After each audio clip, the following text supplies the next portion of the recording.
오늘은 그리스도인의 자유와 양심의 자유에 대해서 우리가 배워보고자 합니다. 먼저 우리가 지난 시간에 배웠던 율법에 대해서 한번 생각을 해봐야 됩니다. 우리는 율법을 받을 때에 하나님이 율법을 기준으로 우리를 옥죄인다고 얽어맨다고 생각을 합니다. 그래서 율법을 이야기하면 자유가 없는 것처럼 설명을 합니다. 그런데 이상하게 웨스트민스터 신앙고백서는 율법에 대한 설명, 그 다음 장 20장에서 바로 그리스도인의 자유를 설명하고 있어요. 그러니까 율법이 결코 자유를 옥죄지 않는다라는 그런 전제가 되어 있는 것이죠. 그래서 하나님께서 율법을 언제 주셨냐라는 것을 생각을 해봐야 돼요. 율법이라는 게 도대체 무엇입니까? 하나님께서 우리의 하나님 되어주신 것을 알게 하시기 위해서 우리와 언약을 맺으셔요. 그리고 언약의 조항들을 우리가 율법이라고 이야기를 합니다.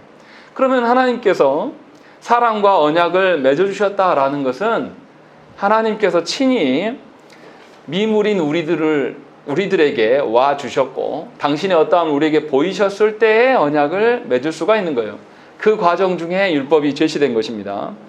그러니까 우리 같은 것들에게 하나님께서 언약을 주셨다라는 것, 율법을 주셨다라는 것은 하나님 입장에서는 당신을 낮추시고 우리를 향하여서 은혜 베푸신 것이지 결코 우리들을 얽어매서 우리를 괴롭게 하시려고 율법의 굴레 아래 두시려고 그렇게 행하신 것이 아니라는 것입니다. 그렇기 때문에 분명하게 하나님이 율법을 주셨다라는 것은 그 이전에 언약이 있었던 것이고 언약이 있었다라는 것은 하나님의 어떠하심을 우리에게 보이고자 하는 그 차원에서 언약을 주신 것이다 라는 것을 저와 여러분들이 알아야 되는 것입니다. 그런데 우리가 하나님께서 그 언약을 주셨을 때에 그 언약을 인류가 잘 지켰느냐? 그렇지 않았습니다. 첫사람 아담부터 하나님의 언약을 파기했어요. 그런데도 하나님께서는 어떻게 하십니까?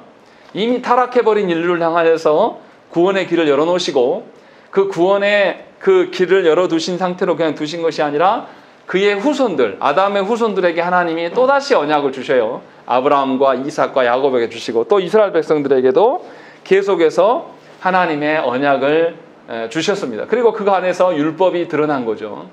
그러니까 하나님께서 아담에게만 율법을 주신 것이 아니라 이미 타락해버린 인류에게도 하나님께서 다시 그리스도를 소망함으로 말미암아 언약을 회복할 수 있는 길로서 율법을 주신 것이죠. 그래서 이스라엘에게 하나님께서 십계명을 주신 것입니다. 그래서 이 십계명의 기준들이 이스라엘 백성들한테 세워졌기 때문에 이스라엘 백성들이 뭐냐면 자신들이 생각하는 기준으로 살아가는 것이 아니라 하나님의 기준으로 무엇인가를 생각할 수 있는 근거가 마련하게 된 것입니다. 어떻습니까? 우리 각자에게 이 공동체 안에 기준을 만들려고 하면 각자가 경험한 것, 각자가 생각하는 것, 각자가 옳다 여기는 것으로 다 이야기를 꺼내놓을 거예요. 그러면 그 공동체는 난장판이 될 것입니다. 질서도 없을 것이고 거기 안에서 이제 뭐 하냐면 누가 기득권을 쟁탈할 것인가 이 싸움만 벌릴 거예요. 그리고 결국엔 어떻게 하냐면 힘의 논리로 다 정리될 거라는 거죠. 그런데 하나님께서 이것을 막으시고 하나님께서 언약에 근거해서 너희를 돌보시고 하나님도 언약에 매여주심으로 말미암아서 모든 사람들 가운데 언약의 기준으로 살아갈 수 있도록 광편을 여신 것이 율법을 주심이에요.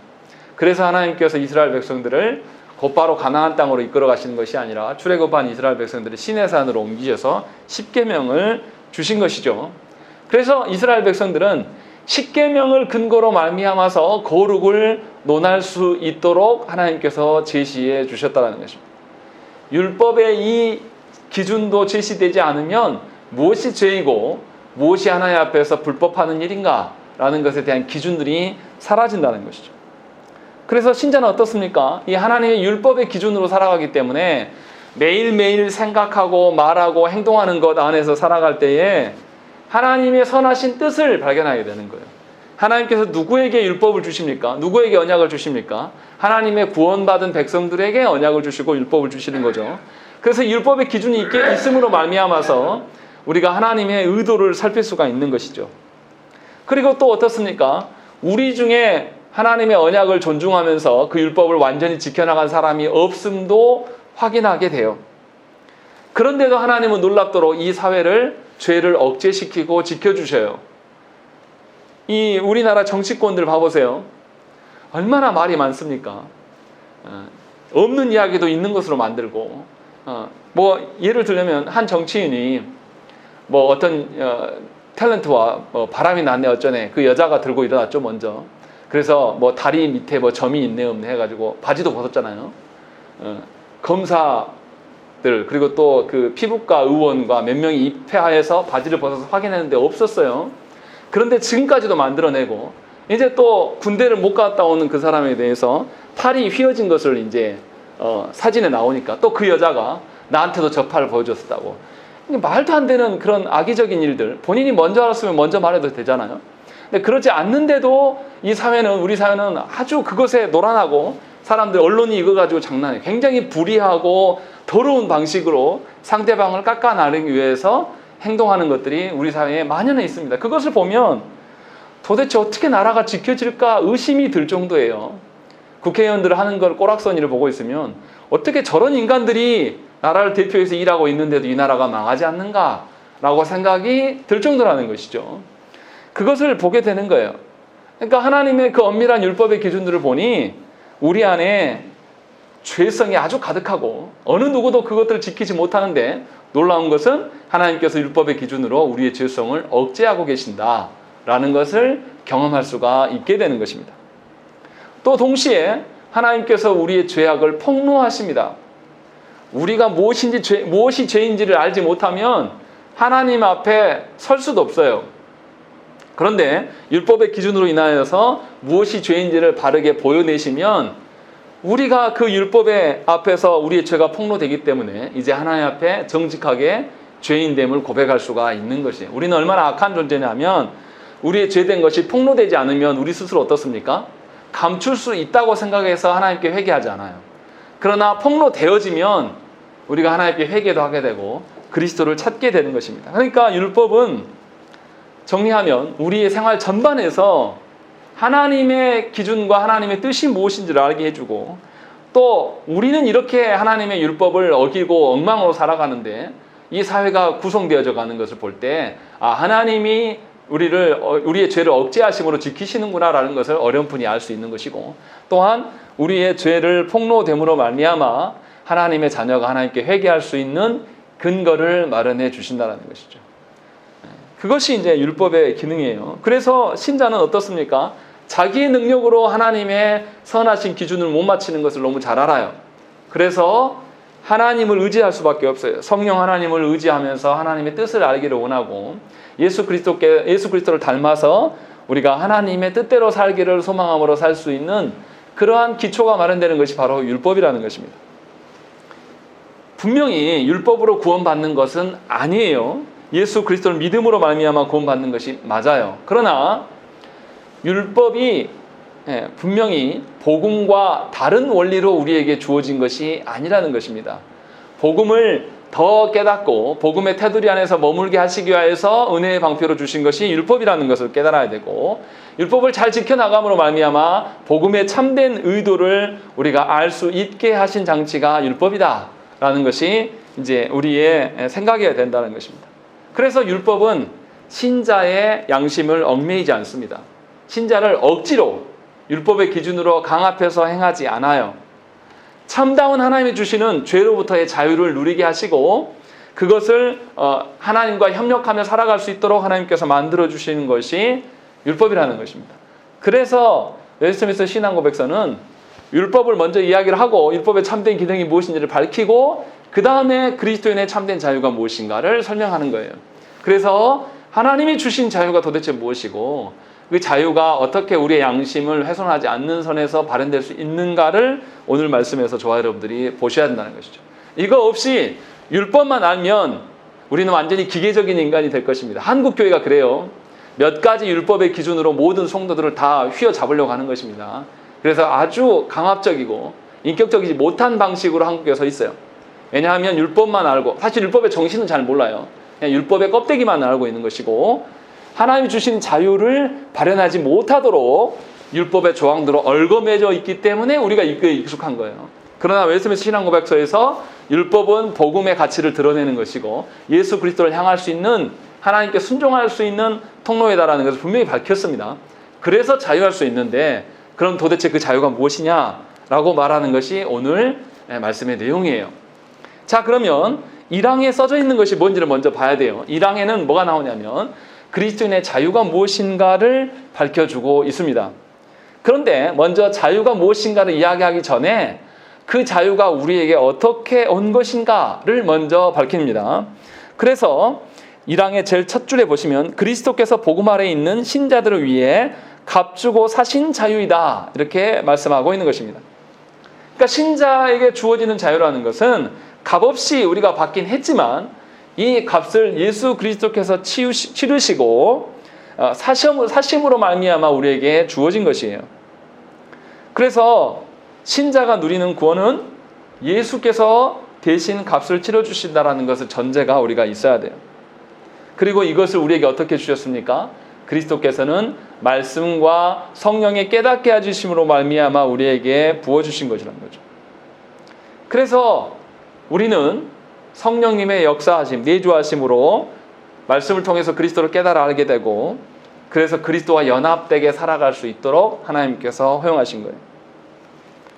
그러니까 예수 그리스도를 떠나서 자유를 말할 수가 없다라는 거예요. 그리스도 안에서의, 그리스도의 연합된 상황 하에서의 자유가 신자에게 주어진 자유인 것이에요. 그리스도의 통치를 구현하는 자유를 말하는 것이지, 그리스도를 떠나서 내 마음대로 하는 그런 살아가는 자유를 말하는 것은 결코 아니다라는 것이에요. 왜냐하면 율법이 어떤 것이기 때문에, 하나님의 복음의 가치를 드러내는 것이기 때문에. 이 율법은 누구에게 주십니까? 하나님의 언약 백성들에게만 율법을 주시는 거예요. 안 믿는 사람에게 주는 게 아니라. 근데 하나님께서 언약 백성들에게 주신 자들은 그리스도와 연합된 자들이고, 그리스도와 연합된 자들은 그리스도 안에서 참된 믿음과 회개가 있는 자들이에요. 이런 자들에게 주신 율법이기 때문에 그 율법이 그를 옥매는 게 아니라 그리스도를 더욱 사랑함으로 그리스도 안에서 자유함을 누릴 수 있도록 해주시는 거예요. 그런데 그것이 다 그리스도 안에서의 자유이다라고 말씀하고 있는 것입니다. 그러면 이제 구체적으로 그리스도인의 자유가 무엇인가, 이것을 우리가 이제 알아야 돼요. 신앙고백서에서는 자유를 두 가지로 설명을 합니다. 첫 번째는 소극적 자유, 두 번째는 적극적 자유, 이렇게 구별해서 설명을 하고 있습니다. 그래서 보시면 1항의 두 번째 줄부터 죄책으로부터 자유, 하나님의 정죄의 진노로부터 자유, 도덕법의 저주로부터 자유, 현재 이 악한 세상, 사탄에게 종노릇하는 것, 그리고 죄의 지배로부터 건진받는 것, 그리고 악한 고통과 사망에 쏘는 것에서 건진받는 것, 무덤을 이기는 것, 영원한 지옥에서 건진받는 것, 이렇게 이제 계속 소극적 자유를 쭉 여러 가지로 나열을 했어요. 소극적 자유라는 것이 무엇이냐면, 신자는 원래 죄인이었기 때문에 원래 하나님의 진노와 형벌을 받아야 될 자들이에요. 그래서 죄의 책임을 져야 될 자들이죠. 그래서 죄의 종노로 됐어요. 죄가 우리를 억압하고 우리를 굴종시켰을 때에 그 죄의 굴레로 벗어날 수 없는 그런 상태였다는 것이죠. 그런데 그리스도께서 십자가에서 우리를 대신하여서 죄인으로서 성부께 무엇을 받았습니까? 진노를 다 받으셨단 말이에요. 우리가 받아야 될 진노를 다 감당하심으로 말미암아 십자가에서 지옥 형벌을 받으셨고, 또 성부의 저주와 심판을 다 받으셨기 때문에 신자는 이제 그것을 받지 않아도 될 그 자유를 누리게 된 것이에요. 그래서 죄에 대한 책임이 없어진 것이고, 하나님 앞에서 사망, 범죄의 결과로 드러난 죽어야 될 그런 죽음에서도 벗어날 수 있는 자유가 생겨난 것이죠. 그것이 바로 소극적인 자유예요. 반드시 처벌받아야 될 것들에서 자유롭게 된 것들. 근데 이것만 있느냐? 그것이 아니에요. 두 번째가 훨씬 중요합니다. 적극적인 자유를 하나님께서 주셨다는 것이죠. 그 적극적인 자유가 무엇이냐? 거기 또한 중간에 보시면 아까 소극적 자유까지 읽은 뒤 그 다음부터 하나님께 자유롭게 나아가는 것과 노예 같은 두려움에서가 아니라 자녀의 사랑과 자원하는 마음으로 하나님께 순종하는 것이다. 하나님 앞에 어쩔 수 없이 강제적으로 나가는 그런 자유를 말하는 게 아니라 우리가 더러운 우리가 하나님께 자유롭게 나아갈 수 있는 자유를 말하는 것입니다. 그래서 전에는 우리 힘으로 하나님의 뜻대로 살 수가 없었어요. 그런데 그리스도와 연합되기 때문에 신자가 그리스도로 말미암아 성령의 역사하심으로 말미암아 이제는 하나님의 뜻대로 살아갈 수 있는 길이 열린 것입니다. 이것이 적극적인 자유예요. 그러니까 전에는, 신자 되기 전에는 평생 죄의 종로로 타면서 평생 죄에 짓밟히면서 살아가다가 이제는 죄의 명령이 하는 그 불의와 불법의 대를 치우고 하나님의 거룩과 하나님의 정의를 세워갈 수 있는 그런 방식으로 살 수 있도록 우리에게 자유를 주셨다는 것이죠. 그러니까 이제 신자는 더 이상 죄의 종로로 살 필요가 없어요. 세상에서 말하는 불의와 불법을 강행하면서 하나님의 어떠한 일을 한다고 말해서는 곤란하다는 것입니다. 분명히 신앙 고백서에서는 이 두 가지 자유를 다 말해요. 우리한테 적용해서 생각을 해봅시다. 조국교회 안에 어떤 대형교회 안에서 불법을 자행하면서 예배당을 넓힌 것은 어떤 자유에 배척되는 것입니까? 적극적인 자유를 그 사람들은 못 누리고 있는 거예요. 하나님께서 하나님 앞에 우리가 죄인이었지만 그리스도로 연합된 상태이기 때문에 우리가 받아야 될 것, 진노를 다 안 받는 것의 자유도 있겠지만 하나님께 나아갈 수 있는 자유가 생긴 거예요. 전에는 못 나가요. 죄인들은 하나님께 나가면 죽어요. 그런데 그리스도로 말미암아서 나아갈 수 있는 자유가 생겨난 것이고, 그래서 그리스도의 그 기준으로 살기 때문에 불의함과 불법을 행하는 거나 하나님의 정의를 깨트리는 일을 하지 않을 수 있는 자유를 하나님 주신 거란 말이죠. 그러면 그리스도인이 살아갈 때, 이 세상에 살 때 어떻게 해야 됩니까? 그냥 도덕적으로 착한 것이 아니에요. 그리스도께서 우리에게 주신 그 정의, 그리스도의 그 주신 공의를 우리가 이룰 수 있도록 하나님께서 능력을 허용해 주셨다는 거죠. 그 자유가 우리에게 주어진 거예요. 그러니까 그리스도인들은 그래서 하나님이 주신 자유가 있기 때문에 정의와 공의와 의로움을 행하는 것이에요. 그냥 내 이름이 걸려있기 때문에, 아니면 이 세상의 도덕의 어떤 법칙 때문에, 헌법에 저촉됐기 때문에 그렇게 살아가는 것이 아니란 말이에요. 그러한 자유를 우리에게 주신 것이라는 거죠. 그러면 여러분들은 어떻습니까? 여러분들은 정말로 소극적 자유와 적극적 자유 모두를 다 누리고 살아가는 자들입니까? 한번 여러분 인생을 돌아서 생각을 해봐야 돼요. 하나님 나라의 의로운 일들을 행할 수 있도록 우리에게 자격도 주셨고 능력도 부여해 주시고, 그래서 말씀을 가르쳐 주시고 성령 하나님이 우리 가운데 깨닫게 하시고 역사하시는 그 일들이 우리에게 주어진 거예요. 그러니까 종살이처럼 종으로 살아갈 필요가 없어요. 하나님 앞에서 하나님 나라의 참다운 열매를 맺으면서 살아갈 수 있도록, 그것을 소망할 수 있도록 하나님께서 우리에게 부어주신 거예요. 그러니까 거룩하게 살으라고, 내가 거룩하니 너희도 거룩하라고 하신 이것은 하나님이 우리에게 짐지워지게 하신 것이 아니라는 것이죠.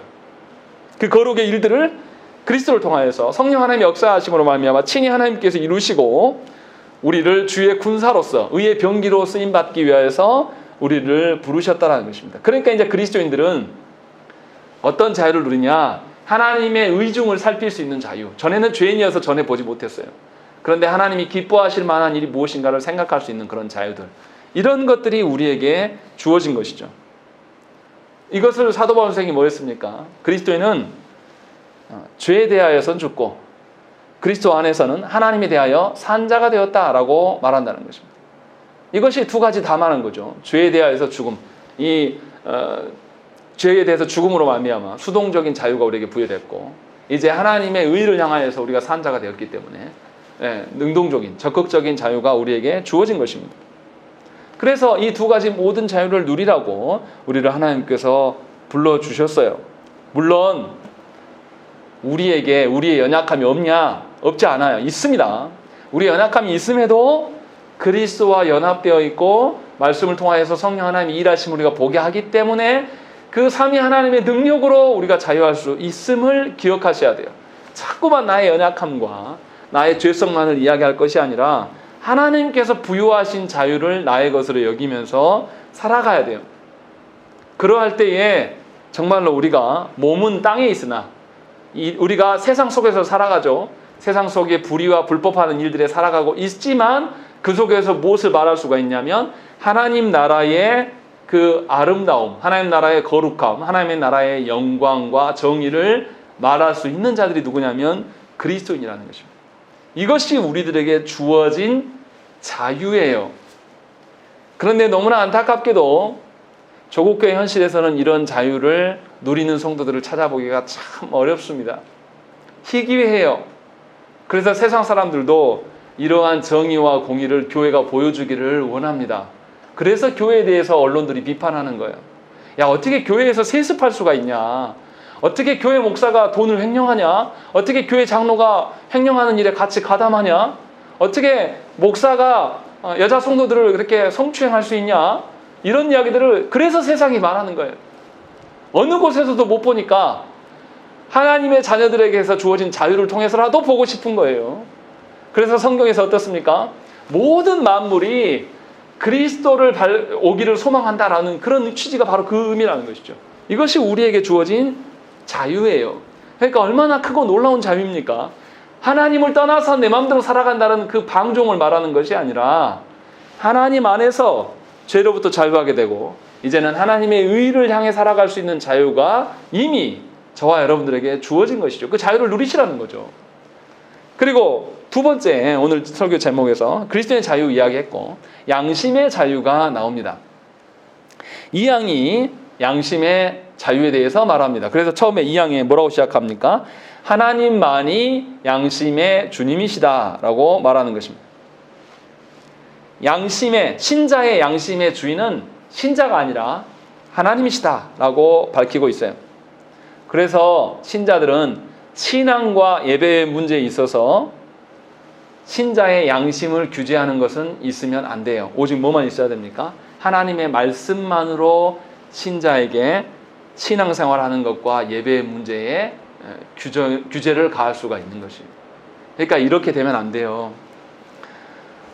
어떤 성도가 예배하는데 누구 때문에 나와서 예배하는 것, 목사님이 무섭다든지 아니면 자녀를 양육할 때 엄마가 뭐라 하니까 엄마의 등살에 못 이겨서 예배하는 것, 이거는 예배가 아닙니다. 이미 그 사람의 양심의 자유를 부모가 또 목사가 파괴해버리는 거예요. 그것은 합당하지 않다라고 이야기를 하고 있는 것입니다. 분명히 신앙과 예배의 문제에 있어서 그 양심을 규제할 수 있는 법은 오직 하나님의 말씀 외에는 없다라고 분명하게 밝히고 있는 거예요. 특정한 어떤 사람의 권위에 의해서 그 사람의 양심이 짓밟히게 되면 이것은 하나님이 주신 자유를 훼손하는 일이에요. 그런데 한국 교회 안에서는 이런 방식으로 양심의 자유를 말하는 이들이 참으로 많아요. 한국 교회 안에서 성도들의 양심을 짓누리는 흔한 방식, 주일 성수해라, 11조 해라 라는 것. 주일 성수하고 11조 해야죠. 그런데 이것이 하나님을 사랑함으로 우리 안에 자유로 드러나야 돼요. 양심이 자유로워야 돼요. 어떤 내가 교회 안에 직분자니까 내가 어떤 일을 안 하면 목사님이 나에게 꾸중할까 봐, 아니면 내가 안 하면 우리 엄마 아빠가 나에게 어떤 가해, 이것은 양심의 자유를 깨트리는 것입니다. 자유를 누가 주셨습니까? 그리스도께서 값주고 사신 자유예요. 그런데 그 자유를 누가 깨트리는 거죠? 부모가, 또 아니면 교회의 어떤 권세 있는 자가 이것을 훼손하는 일에 대해서 우리가 적극적으로 반대해야 되는 것이죠. 그래서 예배할 때에 참 애매한 것이 생겨나는 것입니다. 여러분들이 어떤 마음으로, 성도가 어떤 마음으로 예배를 나오는지 잘 모르겠어요. 그런데 이들의 예배 생활을 권면은 해야 돼요. 그러니까 예배에 나오시라고 말씀을 드리죠. 그러면 성도들은 목회자로서 들은 말씀을 하나님께서 나에게 독촉하시는 말씀으로 알아듣고 하나님 앞에서 규제받으면 되는 건데, 성도들은 놀랍도록 하나님 앞에서 규제받는 일에서는 등하시하고 누구한테만 피하고 하는 것입니까? 목회자 앞에서만 피하면 된다고 생각하는 거예요. 그래서 어떻습니까? 예배에 빠지면 누구한테 제일 미안해요? 하나님께 죄송스럽게 여긴 사람 별로 못 봤어요. 목사인 저한테 와서 아이고 목사님 죄송하다고. 저는 항상 그렇게 말합니다. 왜 너한테 죄송합니까? 하나님한테 죄송해야지. 당신이 왜 안 나온지, 당신의 우선순위가 무엇인지 하나님 앞에서 헤아리시고 하나님 앞에서 회개해야지 왜 사람이 나한테 옵니까? 이 말까지는 안 해요. 그러나 사실 그 말의 의미를 담겨 있는 겁니다.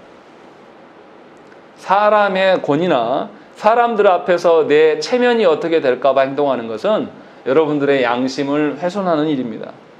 그리스도께서 핏값으로 사신 그 자유를 깨트리는 것임을 분명히 기억하셔야 돼요. 그래서 사도 바울 선생이 어땠습니까? 이방인들에게 복음을 전했는데, 분명히 그리스도로 말미암아 구원받는다라고 복음을 전했는데 유대인들이 쫓아와서 이방인들에게 뭘 요구했습니까? 할례를 요구했어요. 할례를 받고 안 받고가 구원받는 그것이 표징이 아닌데도 불구하고 이 할례로 말미암아서 이들을 종의 멍에로 불러 씌우는 그런 일들을 벌였단 말이에요. 그래서 갈라디아서에서 사도 바울 선생이 계속해서 거절했고, 특히 또 할례뿐만 아니라 정결법, 음식의 정결법의 문제들, 유대인들은 이방인들과 같이 밥을 안 먹습니다. 그런데 베드로 사도가 이방인들과 시장에서 밥을 먹다가 사도 바울이 나타나니까 놀래가서 숨어 달아난 거, 그거 보면서 베드로를 엄청 책망해요. 사도 바울이. 어떻게 그리스도께서 이루어놓으신 피값 주고 사신 자유를 사도인 당신이 무너뜨려. 회개해야 될 거 아닙니까? 왜 성도들의 양심을 사람들의 눈앞에서 다 짓밟아버립니까? 라고 이야기하면서 분명하게 언급을 했습니다. 우리 종교개혁자들도 중세의 로마 교회에서 교황으로부터 교황의 권위로 말미암아 신앙생활을 하는 것에서 탈피해야 될 것들을 계속 싸웠습니다. 로마 교회에서 교황의 권세로 말미암아 모든 성도들, 또 이것을 닮아서 사제들의 권세로 말미암아 성도들을 억압하는 것, 이 모든 것들을 하나님 앞으로 끌고 가야 될 것들을 강조하면서 거기에 와서 나와서 종교개혁을 일으킨 것입니다. 그래서 오직 성도의 양심이 걸러져야 되고 검증받아야 될 것은 하나님과 하나님의 말씀밖에는 없어요. 그런데 이것을 오해해서 들으면 안 돼요. 그러면 하나님과 하나님의 말씀에서만 있으면 되니까 목사가 뭐 고면에도 안 들어도 되고 마음대로 살아라, 이 뜻은 아니에요. 더 무서운 이야기입니다. 목사는 사람인지라 그 영혼의 어떠에 대해서 아주 일부밖에 몰라요. 그러나 하나님 앞에서 여러분들의 양심을 논하기 시작하면 우리 전부 다 걸립니다. 헌금하는 거, 예배하는 거, 일상을 살아가면서 누구를 위해서 내가 살아가는지, 내가 하나님을 더 사랑하는지, 자녀를 더 사랑하는지, 뭐 이런 것까지 전부 다 양심으로 걸러내면 다 걸리게 돼 있는 거죠. 그래서 하나님 앞에서 살아가라는 거예요. 지금 그 이야기를 하고 있는 거죠. 그래서 분명하게 그리스도인의 자유를, 그러니까 그리스도로부터 온 자유를 우리가 지켜나가야 되고 누려야 되는데, 이것이 우리의 양심을 누르지 않도록 서로를 정죄하는 일에서 좀 멈춰서야 돼요. 그가 하나님의 말씀과 하나님 앞으로 갈 수 있도록 밀어주는 역할은 우리가 해야 되지만, 내가 하나님이 되어가지고 특히 자녀들에게 실수할 때 내가 그 자녀에게 분노하면서 내 마음이 상한 것을 이야기하면서 이것이 마치 하나님의 마음이 상한 것처럼 둔갑하지 말라라는 거예요. 이거 아주 악한 겁니다. 하나님 앞에서의 양심이 될 수 있도록 하나님이 너를 모르시겠냐? 하나님이 네가 양심에 화인 맞은 자처럼 사는 것에 대해서 하나님께서 모르시겠냐? 말씀을 봐봐라. 말씀의 기준에 네가 네 양심이 부합하냐라고 자녀들에게 그렇게 가르쳐야 되는 거죠. 그러니까 제가 여러분들에게도 늘 말씀드리는 게 뭐냐면, 카리스마적으로 성도들이 바르게 살아가지 않는 것에 대해서 지적하고 할 수 있어요. 그런데 그렇게 되면 여러분들의 양심을 사람에 매이게 만든다는 거죠. 그것을 우리의 신앙 선배들은 금지시켰어요. 안 해야 될 것들. 그러니까 모두 각자가 하나님 앞에서 정직하게 살아가야 되는 것입니다. 모든 신자들이 하나님 앞에서 살려고 부단히 애를 써야 돼요. 보여지는 사람 앞이 아니라. 그것이 이제 이 항의 내용이고, 그 다음에 3항과 4항에서는 무슨 이야기를 하냐면, 그리스도인에게 자유를 주셨는데 그 목적이 도대체 무엇인가? 목적을 밝혀주고, 그리고 그 실제로 그리스도인 자유를 누리며 사는 실체의 삶이 무엇인가를 언급을 하고 있습니다. 먼저 보시면 신앙고백서에서 양심의 자유를 언급하는데, 양심의 자유를 이용해서 남용해서 그것을 방종으로 전락시켜서는 안 되는 것을 밝히고 있는 것입니다. 모든 의무에서 자유하라고 말하는 것이 아닙니다. 아까도 말씀드렸지만 주일성수 해야 됩니다. 11조 생활도 해야 되겠죠. 하나님 앞에 온전한 신앙생활 해야 되는 것, 하나님의 말씀의 기준에 있어서 하나님의 명령하신 대로 살아야 되는 것은 당연한 거예요. 그런데 하나님의 말씀이 아니라 사람의 누구에게 양심이 헷갈리지 않도록 하라는 것이죠. 그래서 사람의 내면에서 하나님의 공의를 자각하고 죄를 깨닫고 하나님의 법정에 사람의 마음을 인도하는 것이 필요하다는 거예요. 우리는 하나님 앞에서 심판받을 존재임을 알고 우리에게 주어진 자유와 양심의 자유를 활용할 수 있어야 됨을 강조하고 있는 것입니다. 세상은 어떻습니까? 세상에서 말하는 양심은 사람마다 기준이 다 달라요. 어떤 사람은 양심에 화인 맞았기 때문에 양심이 더 부패했어요. 어떤 사람은 더 양심이 좋을 수도 있어요. 그래서 각자의 양심대로 내버려 둬버리는 것이 세상의 방식이에요. 그런데 신앙 고백서에서 언급하는 양심은 기준이 다 동일합니다. 전부 다 하나님 앞에서예요. 그러니까 방종할 수가 없는 것입니다. 사람, 목사 누구에게, 부모에게 그렇게 양심의 자유를 꺼리킬 필요가 없다라고 말하는 것을 방종으로 오해해서 하나님 앞에서도 자유한다는 뜻이 절대 아니라는 것입니다. 분명히 하나님이 심판하시는 분이다라는 것을 알아야 돼요. 그래서 오늘 우리가 읽었던 디모데전서 1장 19절의 말씀에 무서운 이야기가 있죠. 19절 말씀, 믿음과 착한 양심을 가지라. 어떤 이들은 이 양심을 버렸고 그 믿음에 관하여서는 파산하였느니라 라고 되어 있는 것입니다. 놀랍게 이 믿음과 양심을 결부해서 이야기를 하고 있는 것입니다. 양심을 버린 자는 그의 믿음도 파산한, 버려버린 것과 같다고 말씀하고 있는 것이죠.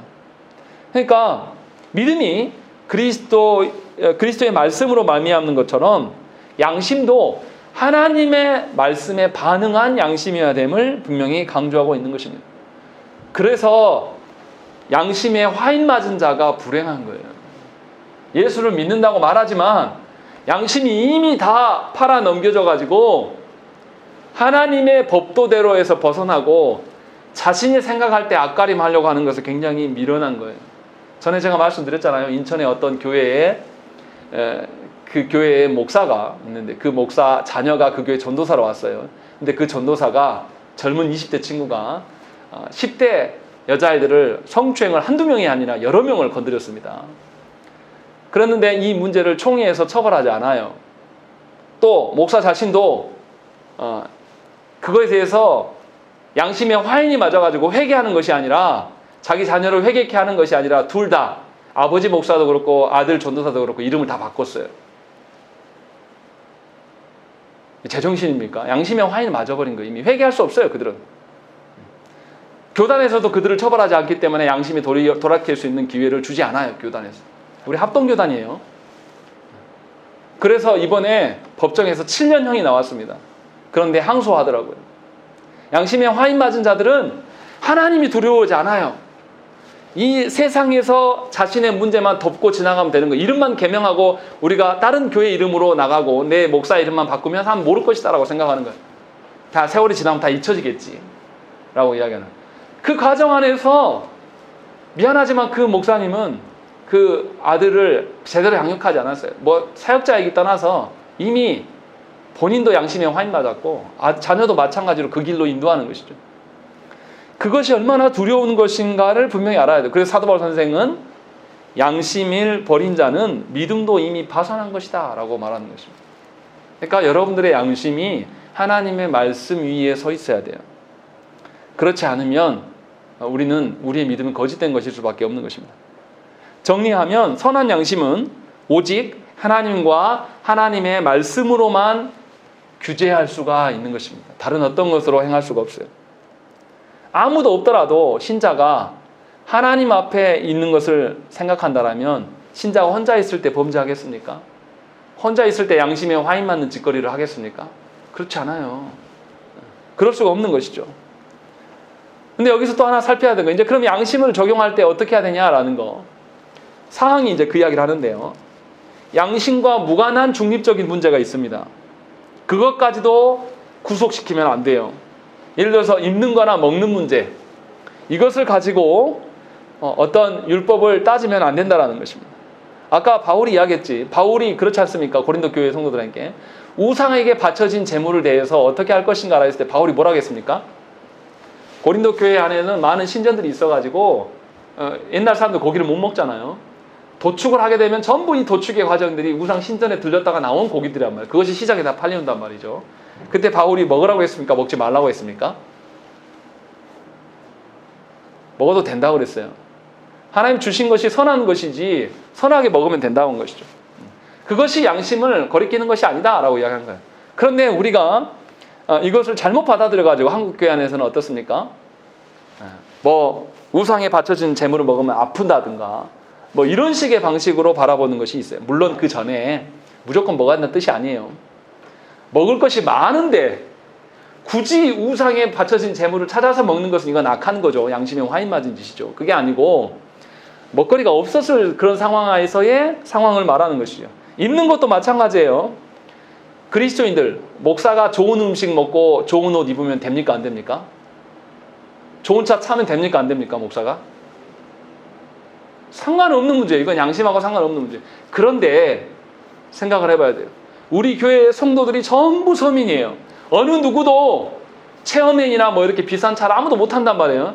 근데 목사님 혼자, 아니 그렇게 말하지 말고 다르게 이야기해 봅시다. 교회 안에 우리 교회 100명이 있는데 한 가정은 죽도록 가렵고 나머지 99 가정은 평범하게 살아가요. 그런데 목사가 아주 좋은 차, 고급차, 외제차를 타고 다니면 그 한 명의 가정은 어떻게 되겠습니까? 시험 들 수밖에 없어요. 그러면 양심에 이건 그 사람의 양심을 목사가 위해하는 것이 되는 거죠. 그래서 하지 말라는 거예요. 그러니까 하나님께서 주신 자유라는 것은 나만의 자유가 아니라 누구의 자유도 생각해야 되는 것이죠. 공동체 안에 다른 성도들의 자유도 생각을 해야 되는 것이죠. 그런 점에서 목사가 좋은 음식 먹고 좋은 옷 입을 수 있고 좋은 집에 살 수 있고 좋은 차 탈 수 있어요. 그러나 분명하게 나만의 자유를 누리는 것이 아니라 모든 성도들, 그리스도의 몸된 지체들을 위하여서 형제들을 시험에 빠지게 하면서 행하는 것에 대해서는 우리가 한번 생각을 해봐야 되는 것이죠. 우리 모두를 금욕주의자 되라고 하나님 말씀하시지 않았어요. 누릴 것은 누리라고 말씀을 하신 것이죠. 그러나 다른 사람을 배려하면서 하나님 앞에서의 양심이 될 수 있도록 생각을 해야 되는 거예요. 왜냐하면 우리는 하나님께서 그리스도로 인하여서 하나님의 자녀되게 부르셨고, 그래서 우리는 그리스도의 몸이에요. 그리스도의 몸이 나만 그리스도의 몸이 아니라 우리의 지체들도 함께 그리스도의 몸이 된 것이죠. 그렇기 때문에 우리의 지체된 자들의 생활의 형편과 상황을 살피면서 주 앞에 서야 되는 것이죠. 그것을 지금 이야기하는 것이죠. 그러니까 중요한 것은 이거예요. 하나님께서 주신 자유와 양심의 어떠함을 주셨을 때에 이것을 활용할 때에 말씀을 쫓아서 우리가 믿음으로 행하는 건가 아닌가를 하나님께 늘 물어봐야 돼요. 그게 아니고 내 사치와 탐심에 의해서 어떤 것을 사랑하게 되고 그것에 푹 빠지는 거예요. 이것을 우리가 뭐라고 합니까? 세상 말로 중독이라고 하잖아요. 우상 숭배도 중독이에요. 우리 아이들한테 게임만 중독할 게 아니라 성인들이 무엇을 내가 사랑하고 중독하고 있는가도 잘 살피셔야 한다는 것이죠. 그랬을 때 우리는 방종하지 않을 수 있는 것입니다. 하나님께로 다시 돌아가야지 하나님 주신 자유를 방종하지 않는 것이죠. 그리고 늘 우리는 연약한 지체들을 고려해야 되는 것입니다. 나만 괜찮으면 괜찮은 것이 아니에요. 하나님께서 교회 가운데 우리를 두셨기 때문에 다른 것이죠. 또 한국 교회 안에서 가장 잘 이야기하는 것, 여성들의 화장이나 어떤 유행을 따라가는 것들, 이런 것들, 이것은 시대마다 다 다르고 사람들의 기준마다 다 다를 수 있어요. 그러니까 어떤 사람의 기준으로 말하기는 곤란해요. 그러나 교회 안에서 자기만 괜찮다고 너무 최신의 유행인 것을 따라가면 그것을 이루지 못하고 누리지 못한 사람들은 시험에 들 수 있음을 늘 기억해야 돼요. 그러니까 죄송합니다. 여성분들이 유행에 민감한 것에 대해서 한번 생각을 해봐야 돼요. 우리 교회 안에 눈썹 문신을 하고 싶으면 우리 교회 안에 본인만 하지 말고 못하시는 분들이 있어 같이 가서 하세요. 하려면. 그래서 시험 들지 않을 수 있는 상황을 만들면서 행하시라는 것이죠. 그것이 하나님께서 주신 자유고 상대방의 양심을 보존할 수 있는 방편이라는 것이죠. 또 이 말 듣고 가서 눈썹 문신하고 와서 목사님 저 하고 왔습니다. 이렇게 말하지 마세요. 문신하라는 뜻이 아닙니다. 그거 안 해도 하나님 앞에서 아름답게 살아가면 충분히 이뻐요. 그건 된 겁니다. 그래서 분명하게 하나님의 주신 자유를 우리 교회 안에서 또 우리 가정 안에서 잘 활용할 수 있도록 하나님께 늘 구하셔야 되는 것입니다. 특별히 저도 부모지만 자녀들에게 이 양심을 사람인 부모인 제가 억압하는 경우가 너무 많더라고요. 보면. 그 점에 대해서 하나님께 늘 물으시고 기도하셔야 돼요.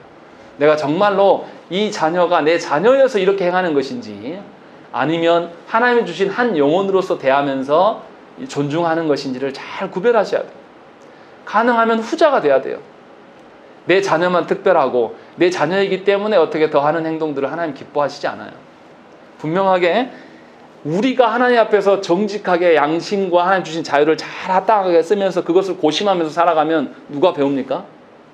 자녀가 그것을 배워요. 부모로부터. 그것이 유산이 되는 거예요. 그래서 자녀들이 무슨 생각하겠습니까? 방종하는, 지 멋대로 살아가는, 절제 없이 살아가는 그런 게 아니라 부모가 늘 살아가면서 하나님이 주신 자유와 상대방의 양심을 존중해 주면서 늘 고심하면서 살았던 그 부모의 흔적들을 보면서 그 자녀도 하나님께 화인 맞지 않은 양심으로 살아갈 수 있는 기회를 부모가 줘야 된다는 거죠. 그래서 분명히 그리스도인에게 주신 그 자유가 아름답고 하나님께서 주신 우리의 양심을 모두 다 지킬 수 있도록 하나님께서 해야 되는 거죠. 이것은 쉬운 이야기는 아니에요. 목사님, 저도 여러분들의 신앙생활을 보고 있으면 판단이 돼요. 그래서 제발 좀 이렇게 안 했으면 좋겠습니다라고 이게 막 참아요. 말 안 하려고. 막 그렇게 안 하는 이유는 뭐냐면 여러분들의 양심을 보존하려고 하는 거예요. 제가 아닌 하나님 앞에 서기를 바라는 마음에서. 그러나 말 안 한다고 해서 여러분들이 또 방종하면서 우리 목사님 한 말 안 하던데 라고 살아가는 것은 합당하지 않습니다. 분명하게 사람이 아니라 우리 모두가 하나님 앞에서 살아갈 때에 하나님은 우리 교회를 사용하고 계시는 것이에요. 세상 가운데서 아무도 없는 곳에서도 하나님이 계시기 때문에 나는 하나님 앞에서 살겠노라 고백하는 그런 흔적들이 여러분들과 여러분들의 가정 가운데 또 일터 위에 있기를 간절히 축원합니다. 함께 기도하겠습니다.